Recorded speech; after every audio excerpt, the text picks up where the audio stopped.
Hello everyone, my name is 𝘆𝗵𝘁. I, behalf of the whole team of the Universal Webinars, welcome you all in this international webinar. Here, I want to just give you a brief introduction about our Universal Webinar platform. By this platform, you will not only witness the webinars related to any specific field, but by this platform, you will witness the webinars from the every field and from the fields of the different areas. But as you know that today we have a webinar with our great speaker and very talented speaker, Mariana Hidalgo, and it is about the power of psycholinguistics in the English language teaching and the problem solving activities. So in this webinar, we will have three sections. In the first section, our speaker will give you the presentation on the topic. After that, in the second section, we will have the question answers from you buddies, which you will comment, and I will show them to the Miss Mariana, and she will answer your questions. After that, we will have the last section, which is very compulsory for you all because in that section you all will get a feedback form link in the comment section, and you all have to fill that link. After you all have to fill that form. After filling that form, you buddies will be able to get the certificates by our media team. So one thing which I want to repeat, you all have to compulsory fill that form, because when you will not fill the form, you will not get the certificates. So a brief introduction about my speaker, which I am going to tell you. The speaker Mariana is an English swan translator, English teacher, superior educationalist, specialist for teen and adults, and hold a MA degree in Applied Linguistics. She has worked as English teacher at all levels in public and private education for more than 2 years. At present, she is academic consultant for important educational institutions, leading research and innovation projects. Teacher trainer, lecturer at different conferences in Argentina, Spain, Mexico, and Pakistan, and writer on social and emotional dimensions of language learning and teaching. She is also the director and founder of English Language Centers in Argentina. Wow. So now I will invite and welcome my speaker on the screen, and I will give proceedings to her. Welcome, Miss Mariana. Hello. Thanks for inviting me, Muhammad, and for you to be here. Hello. Yes, Uh, Mariana. they Now can I'm tell us looking. where they are, where people are right now. Then we are going to read it in the comment section, where you are right now, where all of you are right now. And shall I start? Yes, you can start. You can share your screen. Okay. So I am going to share my screen, and please let me know if you can see my slides.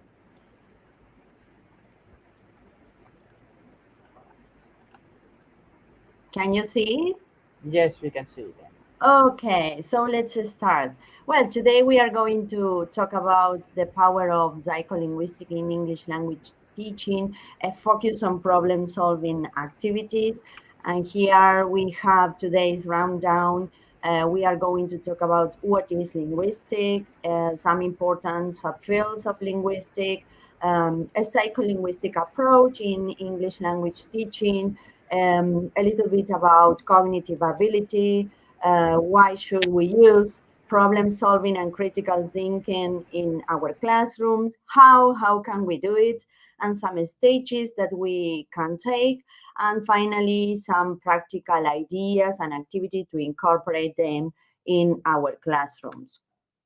Okay, so what is linguistic? Here you can see clearly what linguistic is, but it's not that simple. Linguistic is the scientific study of language, and its focus is the systematic investigation of the property of the language as well as the characteristic of language. It encompasses not only sound, grammar, and meaning, but also the history of language families, how language are acquired by children and adults, the processes that happen in our brains while processing and producing language, with close connection to the humanities, natural science, and social sciences.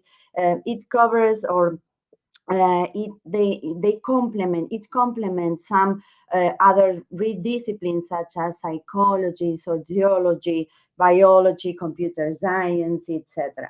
And there is one that I love, by the way, that is called Applied Linguistics, that emphasizes the use of linguistic concepts in classroom to help our students to improve their ability to communicate in their second or native language. Among the importance of field of language, we can mention phonetics, phonology, morphology, syntax, semantics, pragmatic, historical linguistics, social linguistics, computational linguistics, and finally psycholinguistics, that is the study of how humans acquire and use language. So psycholinguistics, what is psycholinguistics? Psycholinguistics is an integration of two disciplines, psychology and linguistic. Psychology, that is the study of mind and behavior, and linguistic, that is the study of language. So in general, psycholinguistics can be defined as the study of mind and language. It is concerned with the relationship between the human mind and the languages. It examines the processes that happen in our brain while producing and perceiving language. And it also studies some factors that affect language learning. Among all of them, we can mention intelligence, but in all its form, not only in the way that it has traditionally been used to refer to performance on certain kind of test. Aptitude. Some students say, some academics say that some students acquire a language more quickly and easily than others, and this could be for different factors that we are mentioned right now. In terms of aptitude, research has characterized aptitude in terms of the ability to learn quickly. That is why some researchers says that some students learn with high attitude may learn with greater ease and speed, while others succeed if they persevere. Then we have learning style. What is learning style? The term learning style has been used to describe an individual natural, habitual, and preferred way of learning. Some people say that they cannot learn until they have seen it. Such students would fall in the category of visual learners. Other people learn best if they listen. That's why we call it oral students. Another group refer us to kinesthetic, prefer some certain movement activities. For example, miming or role plays, they say that they could learn better in this way. Another important factor that affect language is personality. A lot of personality traits or characteristics have been investigated in this area. For example, it is often argued that an extrovert person is well suited to language learning. Another important factor that has been studied is inhibition, in the way that inhibition discourages risk-taking that is necessary for language learning. Also, learner anxiety has been extensively researched. And here I would like to recommend Dr. Christina Connell's material on learner's anxiety, because her work is wonderful. He studies learners' emotion and especially anxiety. So if you had the chance, let's take a look at her material. And then we have motivation, both intrinsic and extrinsic. Motivation, the first one that refers or is defined in terms of two factors. The first one, learners' communicative needs and their attitudes towards the second language. If learners need to speak a language in a wide range of social situations or to fulfill professional ambitions, they will perceive the value of the second language and will therefore be motivated to speak it and to speak the language and to acquire fluency and proficiency in it. If learners have good attitudes toward the speaker of the language, they will desire to communicate. And here I can mention some personal experience that I have in the school language that I lead. We made a wonderful project for students, 14 students. Their level was an A2, their level of English, I mean. We did it with some great colleagues from Turkey, cases for them if they are joining us. And at first, it started as a writing project. They wrote each other letters and they sent pictures of themselves. And then we thought, why not meeting on Zoom? Well, it was incredible because they were engaged. So, teacher, how can I say this? How can I say that? They want to communicate. They want to see their real pen friends on Zoom, and it was great. That's why we insist on taking this part or this motivation. If the learners meet the need to communicate, they are going to succeed. Then we have motivation, extrinsic motivation. Teacher is one of the reasons for studying the second language or having good attitudes toward it. For example, here I remember Rita Pearson's TED talk that it's called "Every Kid Needs a Champion." Well, it's better. You are going to have to see clearly this kind of motivation in terms of teaching of the teacher, of the importance of teacher in classrooms. Teachers can give a positive contribution to students' motivation to learn if classrooms are places where the students enjoy coming to because the content is relevant according to their age and the atmosphere is supportive. That's why in many of my webinars and articles, you will find the importance of well-being in classroom and its effects. Another important factor that affect language and psycholinguistic studies is culture and status, social factor at most general level, and attitudes and language can affect motivation in this field. Then we have age, and the second language learner is influenced by age. Some academics say that children who already have solid literacy skills in their own language seem to be in the best position. And then they say that, for example, motivated older learners can be successful, but they struggle a little bit with pronunciation, of acquiring pronunciation or native pronunciation. Okay, and let's go on.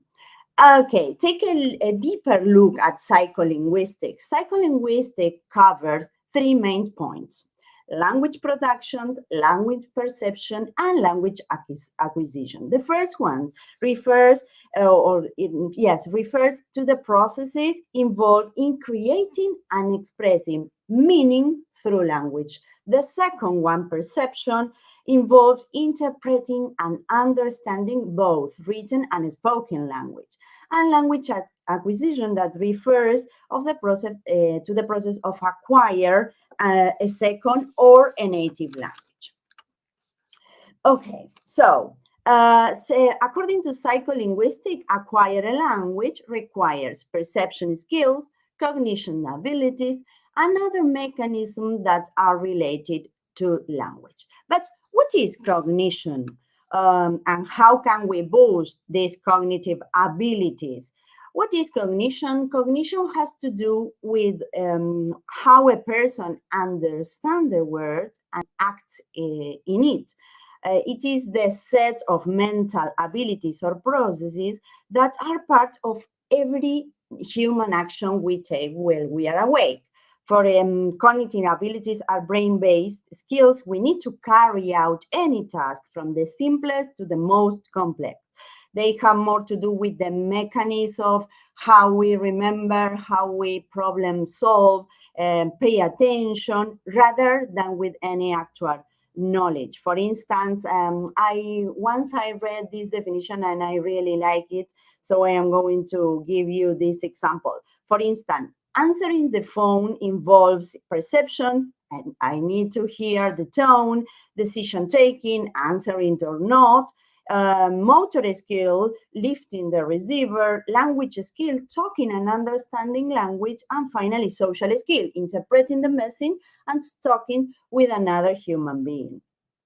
Problem solving, in turn, is a mode of language learning that the theories and studies of psycholinguistics recommend to us. And we can apply or we can put this into practice by a powerful tool called critical thinking. But let, let me explain some things. Why? Why is it important to help our students to develop their critical thinking? Because if we do so, we are also learning how to organize, categorize, predict, interpret, analyze, evaluate, summarize, and then decision making. They are going to be able to make wise decisions. And what about problem solving? Why is it important to incorporate problem solving activities in our classroom? The technical or the hard skills are continually evolving, while the soft skills students need to remain constant regardless of their career path. They should be good communicators, effective team leaders, creative problem solvers. They need to know how to lead, how to bounce back when things go wrong, and be accountable and dependable people. These interpersonal and self-management skills will help them flourish and grow when they are adult. Let's give our students a chance to develop their problem solving and critical thinking skills as an opportunities in our classroom. And okay, so now I explain why. So I am going to take, or we are going to take a look at how can we do this? How can we incorporate these skills in our classroom? We should make our students first understand when presenting the activities of problem solving that we are going to see later. We can make our students understand and analyze ideas and arguments. Then the second step, evaluating ideas and arguments. And finally, solve problems and making or taking decisions. In turn, each stage involves different skills that our students are going to practice if we present these kind of activities. For example, when understanding and analyzing ideas at the same time, they are going to identify and classify information. They are going to recognize patterns and making relationships.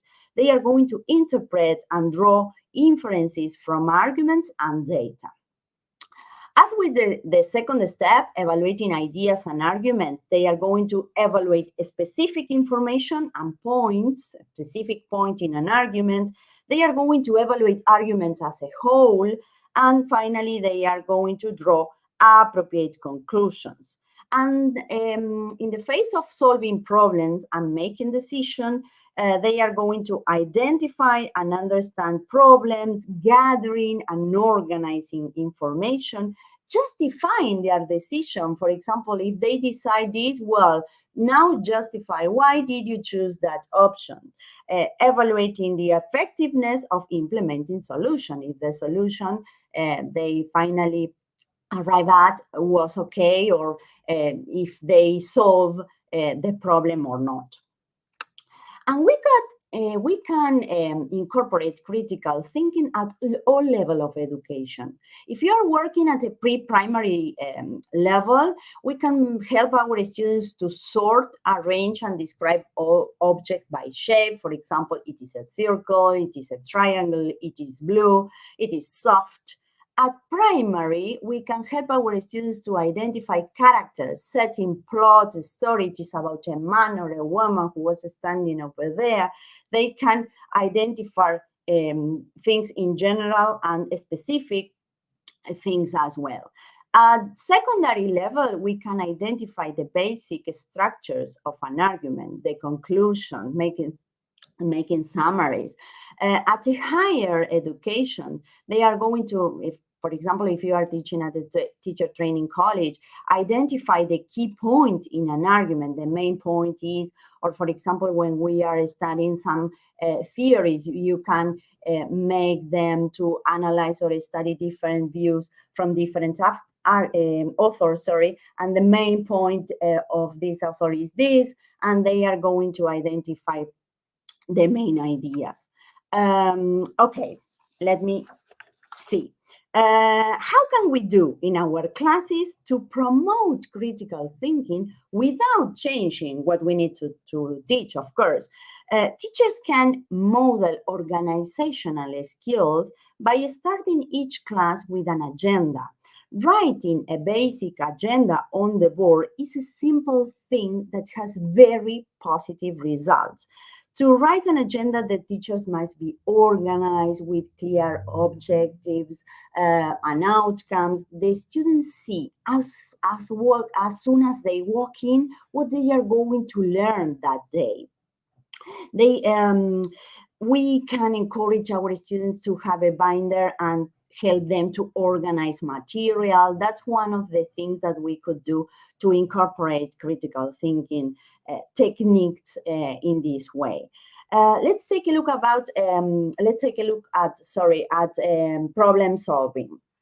We can use, for example, I choose this, but on the internet there are a lot of problem solving templates that we can use.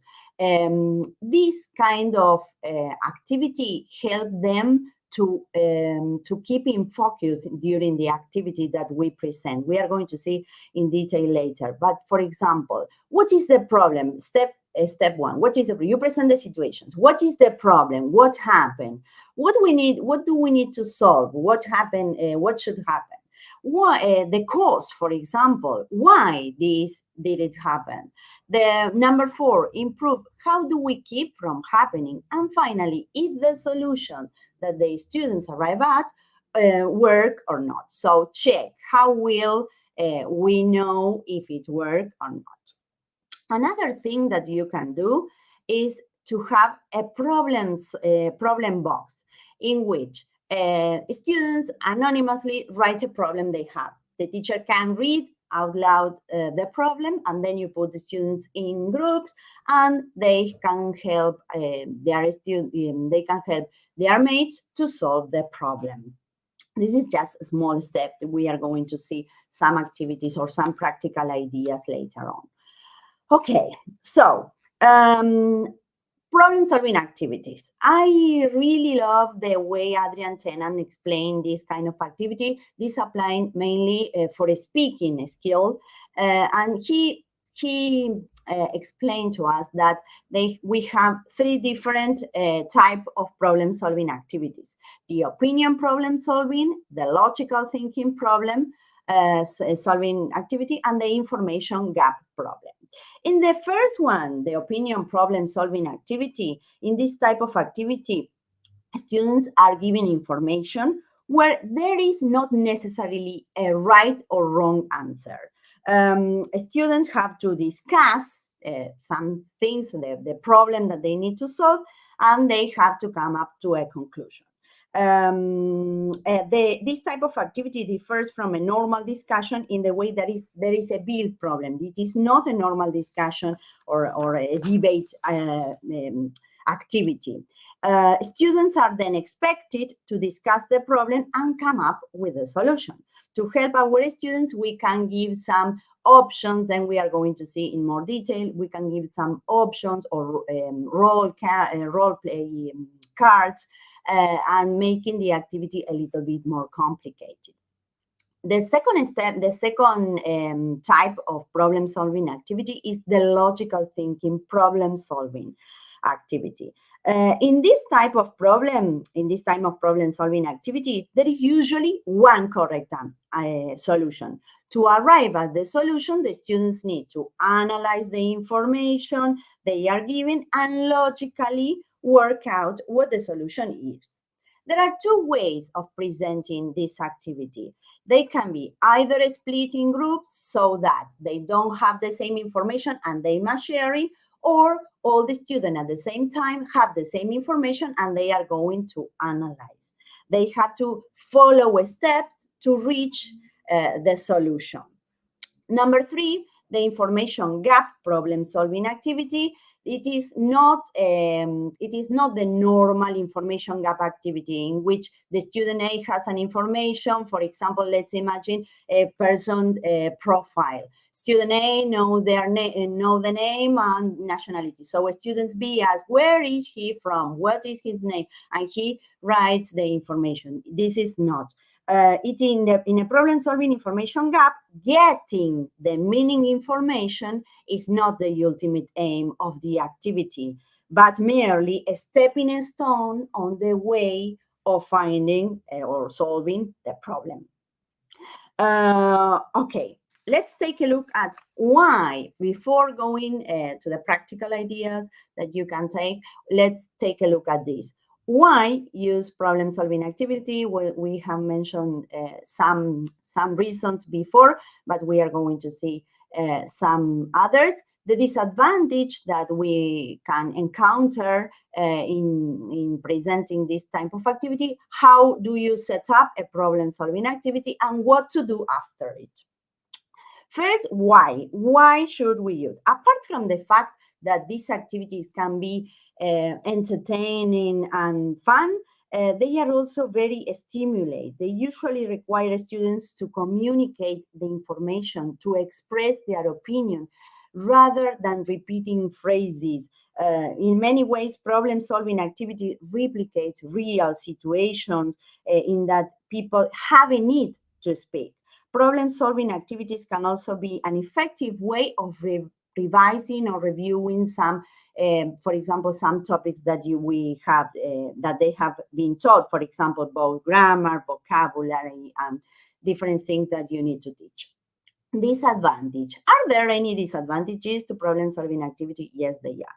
Yes, there are. For example, one of the main problems is that the stronger students often dominate the discussion, taking over and giving to the less able students a little bit participation or contribution. So how can we solve this? Well, we may make sure that every student has a function. For example, someone who chairs the discussion, someone who makes sure that everybody has a turn. It is a way of making our students work at different or in different areas at the same time. Another disadvantage of this type of activity is that students may become frustrated when trying to express what they want to say, for example. So how can we solve this?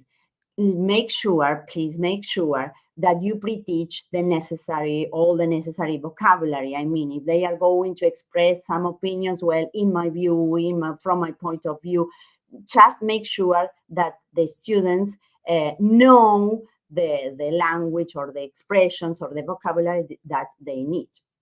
How do we set up a problem-solving activity? As with any other speaking activity, the way we set up this kind of activity will often be the difference between a successful activity and one that doesn't work.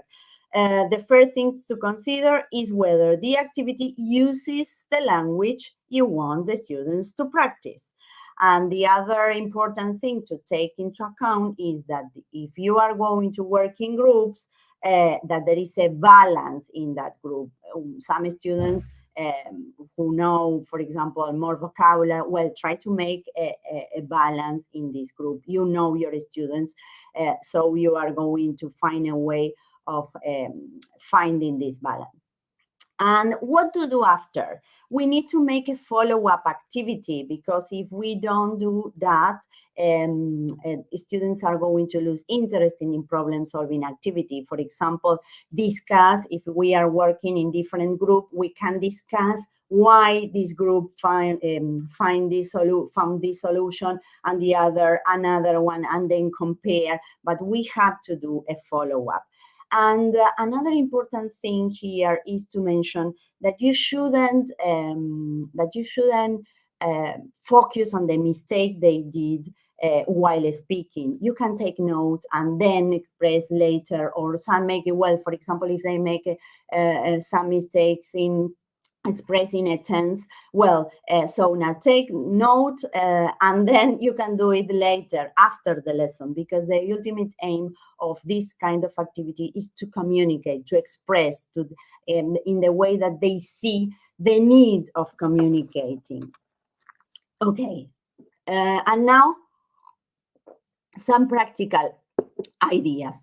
Okay, here we present a situation. You and your friends rowed out to a small island in the middle of a lake. When you landed, you forgot to tie the boat up properly and it has drifted away. Now it is now approaching. It is 3 kilometers back to the shore, but one of your friends can swim. So you don't have any food with you and you don't know if anyone knows where you are. What do you do?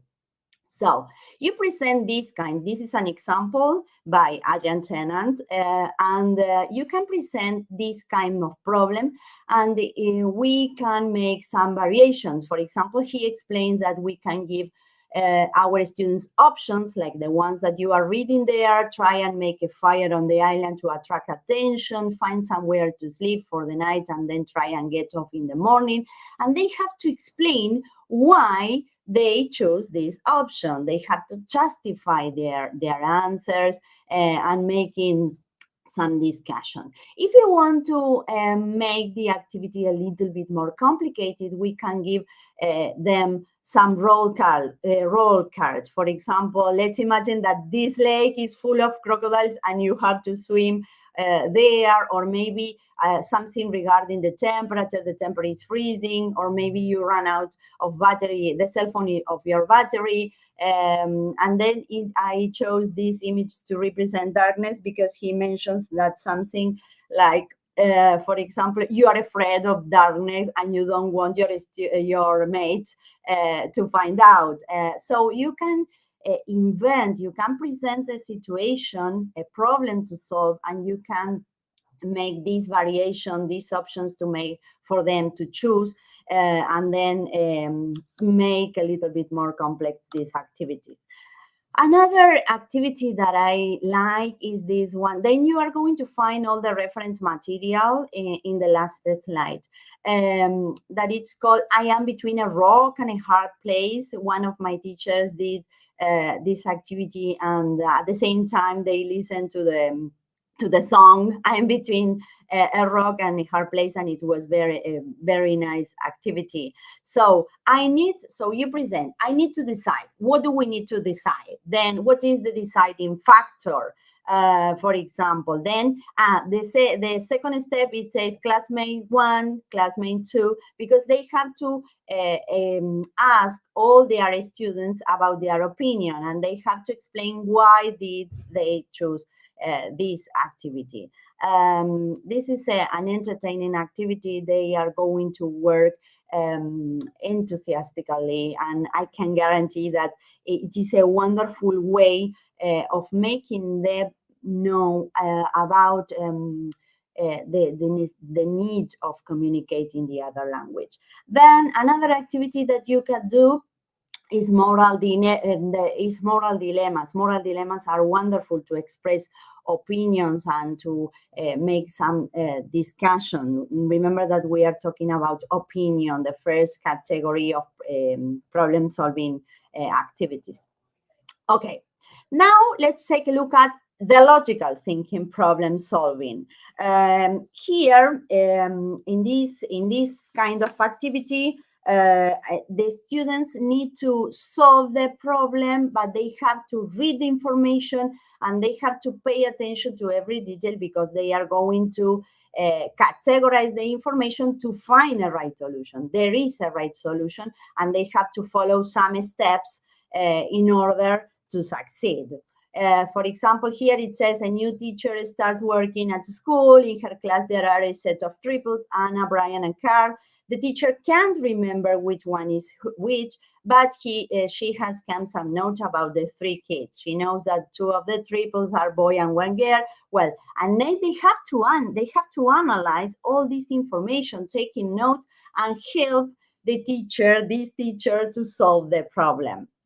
But this is an entertaining activity, and you can practice a lot. See here, for example, another that I really love, and we did it with our students. Albert Einstein created a tricky little puzzle. See if you can solve it in 15 within 15 minutes. There are 5 houses. Each house is a different color, and they have different drink, they have different pets, and we have to find what is the family house that keep I think that keep a pet fish as a pet, and they have to follow these steps to analyze. What we did is this: we present the teacher sheet that you are seeing right now, but we cut the clues in a stripe. So they were hidden in the classroom, and they have to find this, and then try to solve the meaning. So we include a movement activity in this activity. Well, and be careful, because we need all the sentences to finally solve the problem. And so if you are going to cut them out, please make sure that none of them is missing. Okay, another one here, we are some teachers that work with me, and we choose this kind of activity to present or to welcome our students back from holidays. And we present, your class is an island. Every classroom was supposed to be an island, and they can only escape if they find the keywords that will open the door to be rescued. A group of pirates have set a code on the outside of the door, but it is hidden. So they have to follow the clues and solve all the codes, but quickly. And are you ready for the adventures? And a lot of group were working at the same time in different classroom, and they have to follow. And we revise some vocabulary. For example, if they were children, colors, shapes, they have to solve different crossword, different things to finally be rescued from the classroom that was an island. And a group of pirates were hunting them. Well, so an information gap problem solving activity.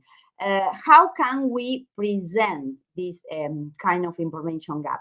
A simple example of this would be to use the same worksheet as before, the one that we mentioned before about the triplets, but put the students in a small group and give each student 1 or 2 strips of information. So tell your students that they have the information between them, so they have to share the information to finally arrive to the solution.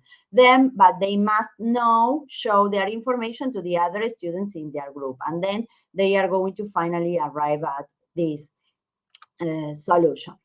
So, okay, so now let's review some concepts, okay? We are going to present or maybe to mention the things that we have been talking about. Present real problem. Why did I choose this? Because by providing personal, social, and cross-cultural issues to define, they sometimes simulate real-life situation. If we present some things, we know that the island is not real, but the real in the terms that they see the need to communicate, to speak, in this case English, but it could be any language.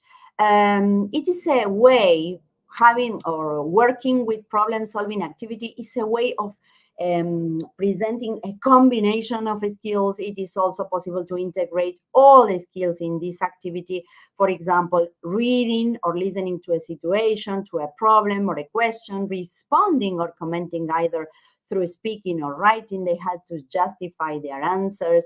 Students' knowledge, it is important to have in mind, to take into account the choice of the problem which we want to solve in class, because it is closely connected with the level of your students' knowledge. Remember that it is important for them to have the vocabulary to express their idea. Otherwise, they are going to feel frustrated. I think that this kind of activity are very motivating. They are motivating and creating meaningful context for language usage. The application of this activity increases cooperation. Maybe the competition atmospheres make them to feel happy while trying to solve this activity, and stimulate student interest to learning. The teacher, as a summary, we can say that the teacher may begin the discussion by asking question, well, what is the problem? What do we need to solve? Okay, then what can be done? What are the steps that we can take to solve or to help to solve this problem? And encourage the students to present their ideas. And it is important here not to make emphasis, as we mentioned before, on the grammar mistake. We are going to have time later to correct these situations, because we want them to speak, we want them to communicate. And so don't correct their mistake in this type of activity. And I would like to finish my talk with Stephen Krashen's phrase, that it says, language is best taught when it is being used to transmit message, not when it is explicitly taught for conscious learning. I hope you like my presentation. You can email me to questions or comments later. And here you can find the reference that I used to prepare this presentation. Thank you for listening. I am going to stop sharing, Mohammed. Thank you very much. This was very useful, and this was very, very knowledgeable for we all. Now, I request all the audience to share their questions in the comment section.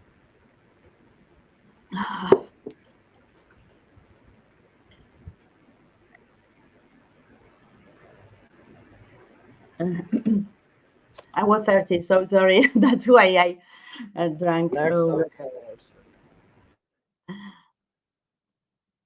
Do we, can I read the sentence, the question, sorry? Or you are, yes, I can. Please comment your questions quickly. Okay, and if not, they can send us later. Here we have first question, ma'am. How to engage learner if they are shy to share? Well, we all have shy students. We all have.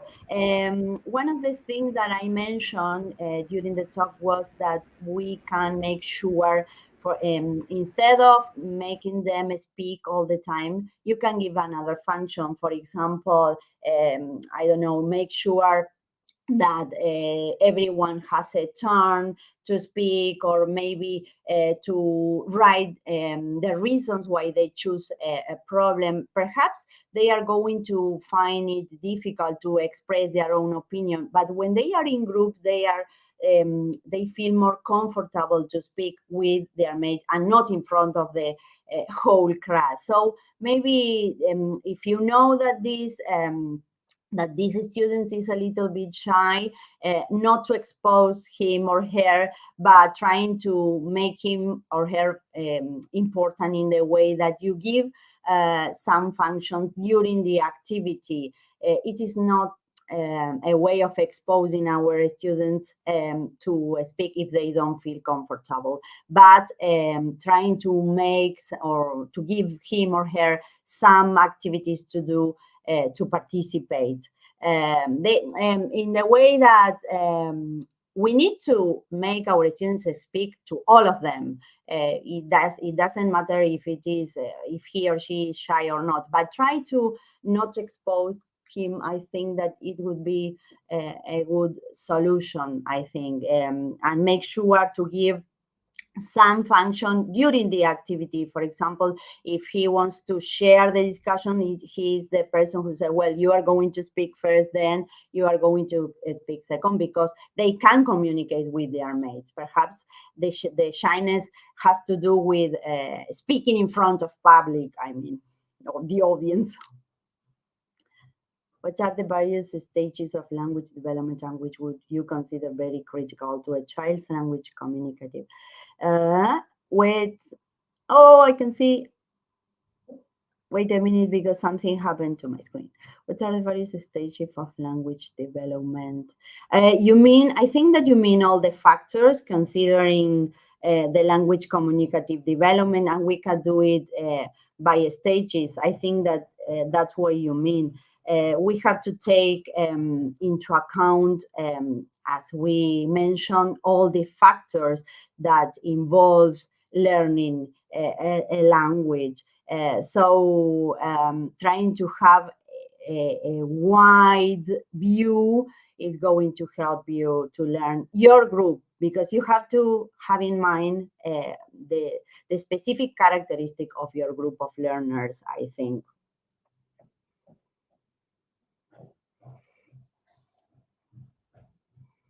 How to teach speaking skills to learner? Well, you can use different. You can use Adrian. You can read Adrian Tennant's suggestion for making. There is a wonderful article that it is called "Speaking Matters."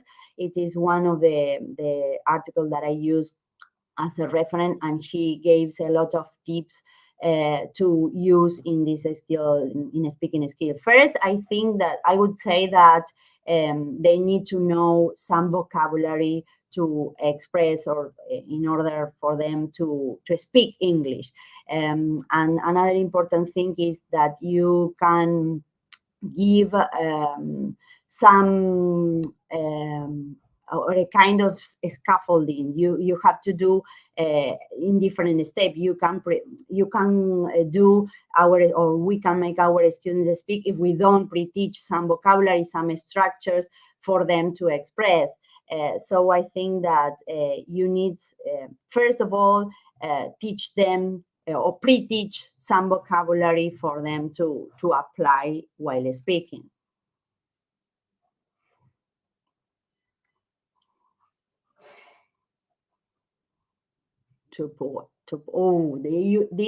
This is a difficult question. I think that you can find some material. I have forgotten the author who researched this type of question, but you can email me and I am going to share with you, because her research was wonderful in terms of what you are asking. I think that one of the techniques that you can use if you have this type of problem is presenting them first some reading techniques first. If they have poor listening skills, well, try to focus first on reading skills, or maybe writing skills, and then incorporate little by little listening. But I am going, you can email me. In the slides, you are going to find my email, and because I forgot the name of the author who researched on that.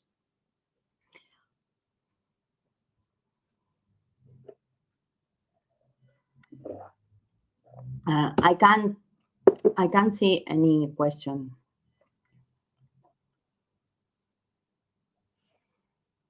Ma'am, next question is on the screen for you. No, it was the poor listener. That's the one I am watching at. Is it now visible to you? No. The question is learning a signed language easier than learning a spoken language? It's learning. Is The learning one that I'm watching right now is the one about the poor listening that I told her to email me. Now I can't see any other. Just give me a second. Is it now visible? Is it something regarding or related to connection? No, that No, I no. can. Maybe it is a issue of the software. By the way, the question is that is learning a signed language is easier than learning a spoken language? I don't think so. I think that the spoken language, or they have the same. I think that she's talking about the level of importance. I think, but I think that they have the same. Is this question visible to you, ma'am? No, not yet. I don't know why. Is it something that has to do with my connection? No, Now, is it visible?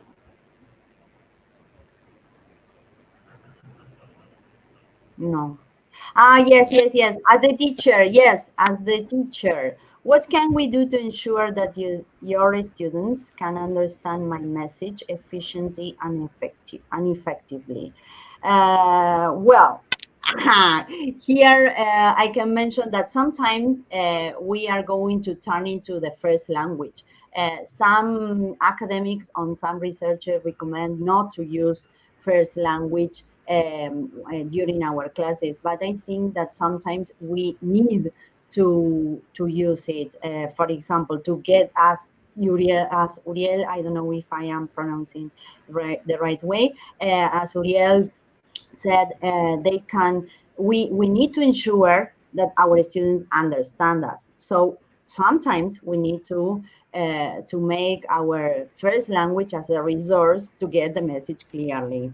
I think that this is if you mean that, for example, when you are explaining when we are explaining grammar topics, we can uh, use the first language of our students. I think that it is one of the things that you can do to make sure that the message was get, and always making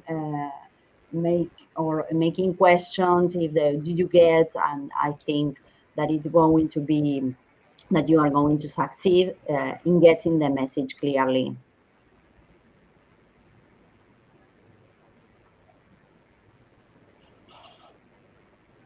And is this question visible to you? Yes, let me see. Madam, how do we go about the given situation where the learner or my child specifically would not respond with being asked? When you mean, I think that she mean, for example, when the teachers make a question out loud and the student doesn't feel to participate. I think that what's that the thing that she mean. I think that one of the things that you can do is, well, I am going to give you time to think. For example, if you see that your student is, I don't know, shy or uncomfortable when making the question, or when they have to answer the question, so say, well, you can say, well, I am going to give you some time to think and then try again. If you see that they are not willing to do it, well, they are going to be you can ask them in private later after the session and say, why do you feel that way? But I think that one of the most important thing for making them to feel comfortable is say, well, I am going to give you some time and then try again. This is one of the things that you can do.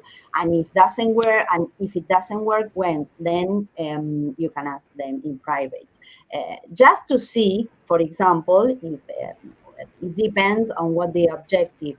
For example, if you need to know if the students understand the topic that you explain, well, you can ask them, or he or her, in private. But I think that giving some time to think, to clear the ideas, to make ideas clearer, I think it would be useful.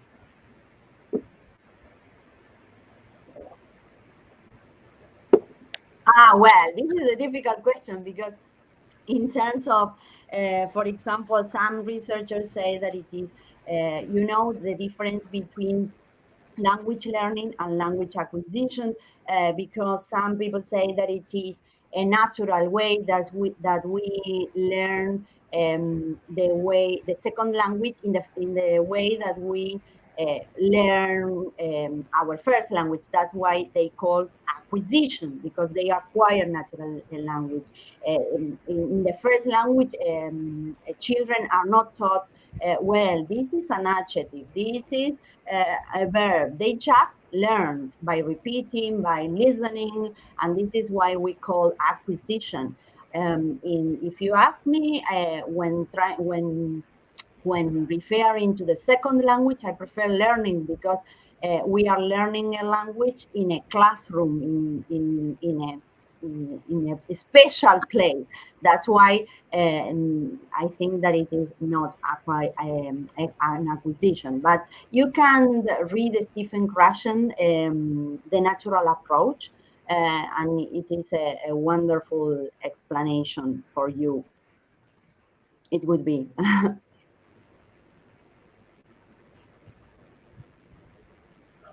I think that they can be used at all levels. As we have mentioned, if you are if you are teaching in a college or in a teacher training college, you can make them analyze. They can, for example, if you are studying a theory of something, of anything that you need to analyze, you can make them inference, make relationship, trying to, well, why does this author express this way, in this way? So they can analyze. I think that they can, that problem solving activities or critical thinking, that it is the tool that we allow us to use problem solving activities, can be used at any level. You just need to find a way of presenting them. For example, once I read someone who, I think that he was a teacher who was teaching history, and he presents the situation that they need to. I don't know if it was a war or something, but he presents the problem that caused that war. And then students make inferences. They were very engaged trying to explain why this war happened. But the teacher make a twist. He gave a twist, and he presents the situation in which, or the reasons why this what happened, and it was very useful. And I find, oh, it's very original, because the students can see from a different point of view. You are not teaching, well, this word happened during, I don't know, 19th century. They know the reason, they try to solve the problem, and then they find if it is war or not. And I think that it is a good way. I think that problem solving activity could be used at any level of education. You can find a lot of material about this in Cambridge Life Skills Framework. You are going to find a lot of material there, and the way to implement in our classroom at all levels, because I extracted a piece of this framework in which it is explained the way that you can help our students to develop critical thinking skills in this way at a pre-primary, primary, secondary, at higher education. And they do the same with all the life skills that they are existing.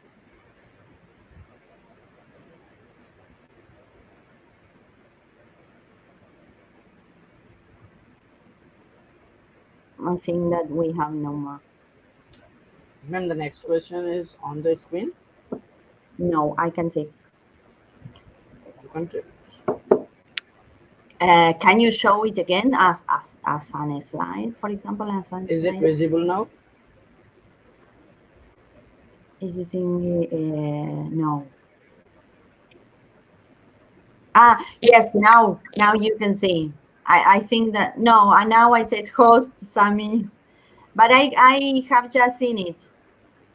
Is it It now visible, ma'am? yes, yes. I don't know if you are passing on to the question. Is English language teaching related to sentence formation in English? I don't think so. I think that you mean, yeah, related to sentence formation in English. Well, I think that in a way it is a little bit connected to sentence formation in English. If not, they are not going to succeed in acquire or learning the language.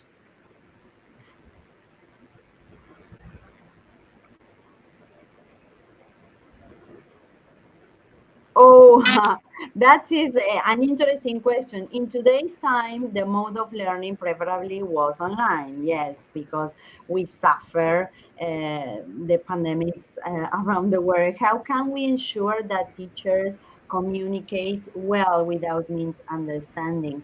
I think that what Genevieve means is that how can we assure that our how can we ensure that our students don't get lost during online lessons?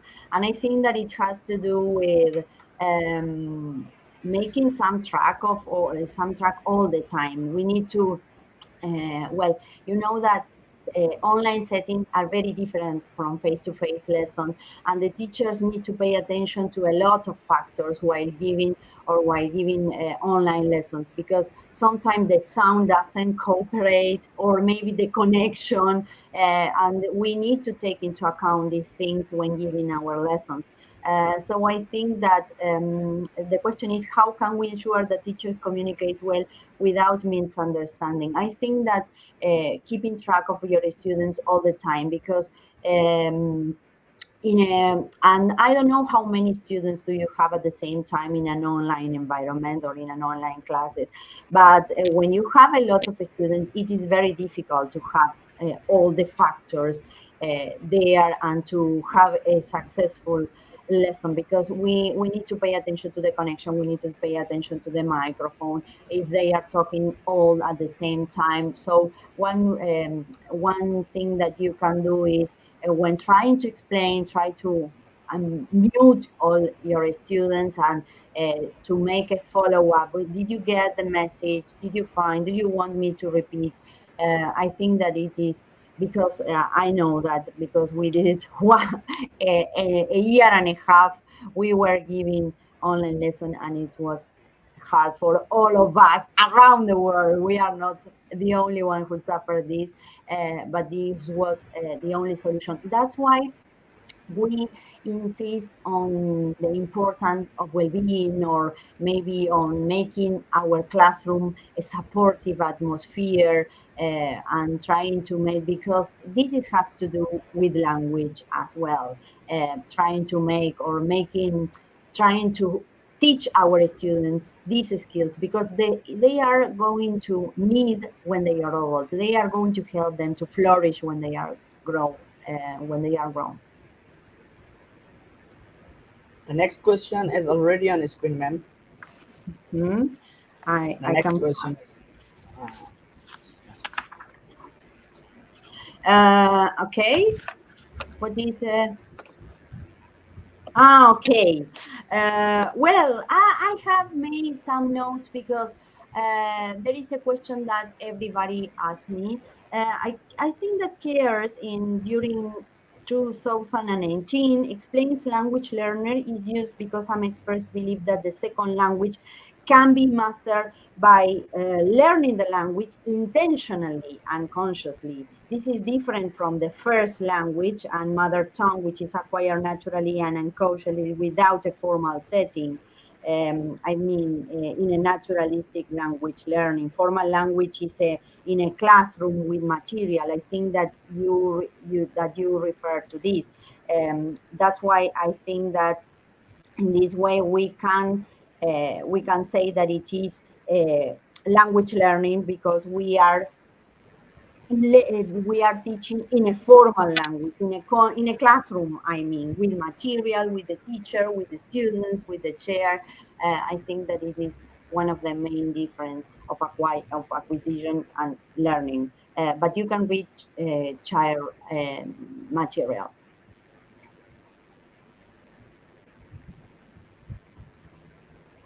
Okay, if a student answer is far from the content, how can a teacher address that the student's answer is wrong without hurting them?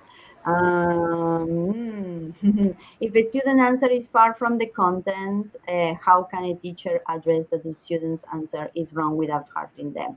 I think that by explaining, it is important not to make emphasis or to focus on the mistake he or she made. I think that emotions are very, very important in a classroom. So that's and you with this question, I know that you care about your students and your emotion, because you are trying not to hurt him or her. So I think that one thing that you can do is maybe explaining first if they made a mistake or a grammar mistake, uh, to explain the reason why it is not correct. But not making emphasis on the mistake. I don't know if you get me. But trying to make or giving, encourage him or her. Well, that was wonderful, because you could express your opinion, you could mention and make him some emphasis on that, to congratulate him or her on participating on, because as one of our viewers asked before, that he mentioned, how can we if we have shy students who do not participate in our classroom, well, I think that one of the way of not hurting them is to congratulate him or her on participate, and then let's focus on the mistake. I think that it is one of the way of not hurting him or her.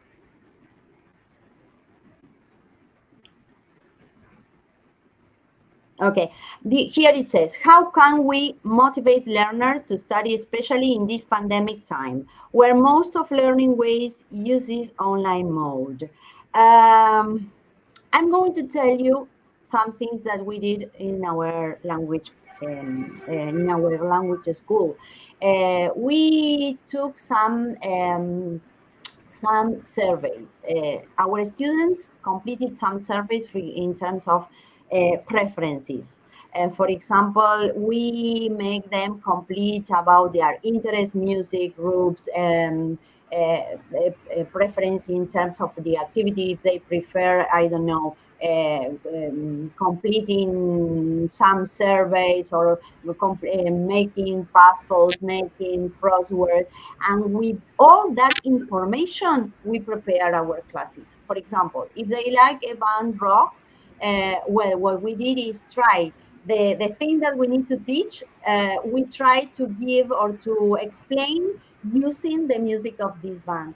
And they were very motivated, they were engaged doing these activities, because we use their interest. But I know that it is time consuming, because you need some time. But if you work in a wonderful team of teachers, you can do it, because we divide this well. So think of a question to incorporate in our surveys. The other teacher think another one, and then we gather all the information and we prepare this survey, and it was wonderful. I mean, with teen students. With children students, we try to incorporate brain breaks during our lessons.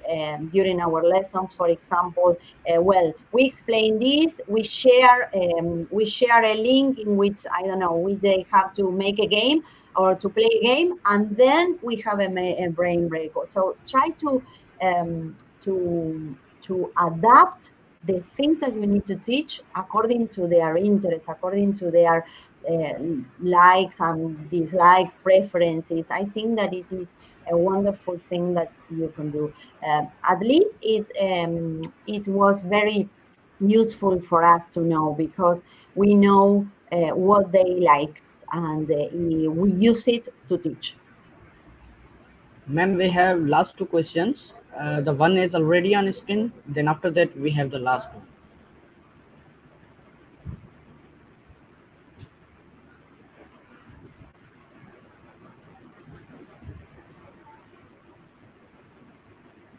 How can we say, I have seen, how can we say that language teaching is effective for the students?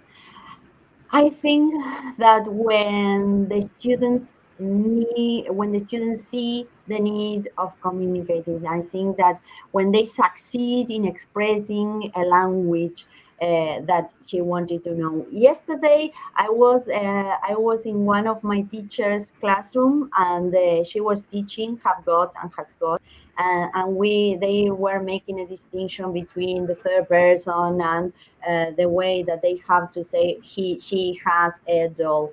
And you are not going to believe the face of the student's face when he finally could say, um, she has got a pen, because I think that it is very important when you are teaching, if the message is effective at all levels. I am referring to at kids levels, but I think that if they see the need to communicate the language, as I told you, when we did this activity with our colleagues from Turkey, they were very enthusiastic. They were engaged, trying to incorporate, and I think that the success is this one, to communicate the language, to be effective in the message. I think that this was the last. No, now this is the last one. How can we create a space safe for students, for them to be more comfortable in speaking, making mistakes, to improve their speaking? How can we create a safe space? I think that one of the things that you can do is sharing perhaps what you are going to work on, to for example, to reduce their anxiety. Sometimes um, students don't feel comfortable in our classrooms because they do not know, or they don't know how we know how what is going to happen in that classroom. I think that if you explain, well, today we are going to make a speaking activity, and you give them the tools, or maybe revise all the content first. For example, if you are going to use a discussion activity, the ways that the ways or the things or the phrases that they are going to need, you are going to reduce that anxiety, and you are going to make a safe space for them. They are going to feel more comfortable to speak, because they know, the teacher has just told me that if I want to say this, I can use this structure. And I think that one of the most important thing is to explain, because you are going to reduce that anxiety when starting the lesson. If you explain, if you give the tools, or you pre-teach, I think that it is important to incorporate some surprise in our lessons as well. But it is a powerful tool to explain your students what they are going to see, or it is powerful to reduce anxiety, nervousness, or stress that they may feel. I think that this is one thing that you can do. Ma'am, we have a last question. If you are time, if you have no time, then we can end it. Okay, one more. One more. There is last question. If you are agree, then I can post it to you. Now, I like when people ask me, and I hope that my tips, that you find some tips useful. Yes, ma'am. That is the question. Actually, it is also about the tip. Is there any tips on how to improve in learning effectively in the new normal system of learning? I think that we can, I always insist on the supportive atmosphere. in the way that our students enjoy the process of learning. As we mentioned before, you are the teacher. You are one of the reasons they are here. I know that sometimes English is compulsory in most of the syllables of the schools, or maybe in the institute, or maybe parents want their students to study English. In this case, English, but it could be any language. But I think that in the normal system, I think that with normal, she refers to new normal after the pandemics. So I think that try to focus on the skills that not only on the language teaching, but also teaching all these skills that we have been working. The 4C, for example, to help them to develop collaboration, creativity, that is very, very important. Creativity, communication, critical thinking.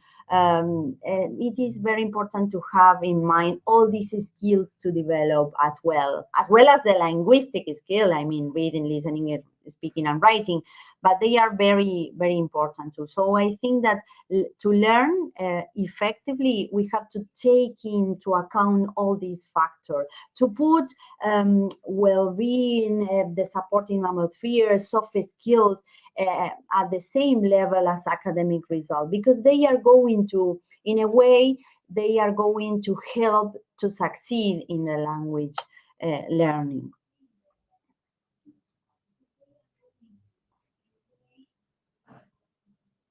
I can listen to you. Now, ma'am, Ah, yes, I can hear. I can the listen to mic you. was muted. I said thank you very much. Thank you. The questions Mm, are completed, and thank you to the ma'am. Especially thanks to you, and thanks to all the participants who came. then And thanks to all the participants. I hope they shared with us where they were at the very beginning. I asked if they could write where they were right ma'am, now. most of the peoples are from Philippines and Argentina, and some from the Russia as well as from India and Pakistan as well, from the different Oh, corners of the world. this is my third time for Pakistan, and I am very happy to share with you some knowledge. And well, I Ma'am, it hope. is it is honor for us to listen you, and it is honor for we all to share the knowledge with you, which you have, which you gain No, from you. thanks to you for giving me the chance. Thank you, ma'am. Thank you so much, and thanks to the audience. I hope that some of the tips that we have mentioned, you find it useful, and you can apply or incorporate these in your classroom. A big kiss from Argentina to the world. Thank you, ma'am. Thank you. Thank you.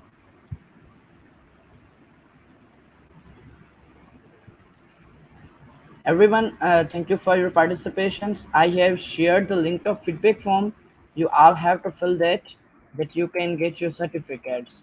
All those who will fill the feedback form will get your certificates, and to those who have made mistakes during the feedback form, like you peoples have wrote something else in the qualification section, that's okay.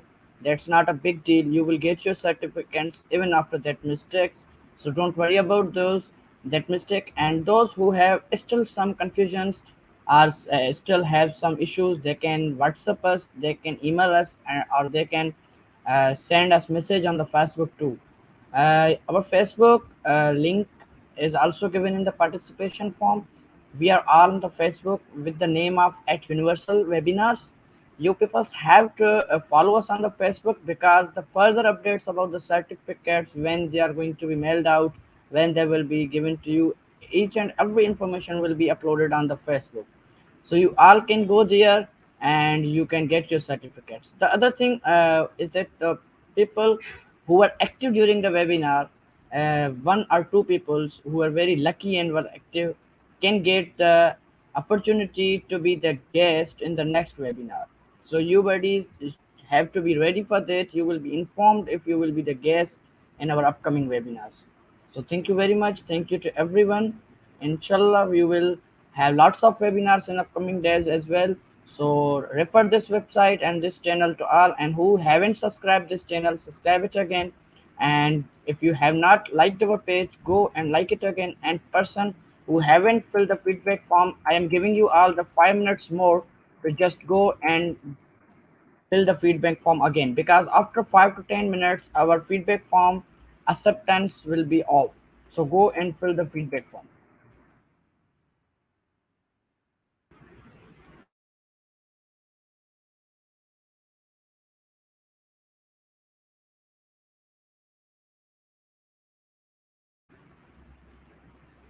There was a guest whose name was, I think, at Nazia. She sent us message that her internet was not upright, that's why she could not fill the feedback form. I will prefer her to email us her the issue and the whole of the detail, that we can make it good for her to send her the certificate in the future time.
So that's all. The given time for the feedback form is just ended.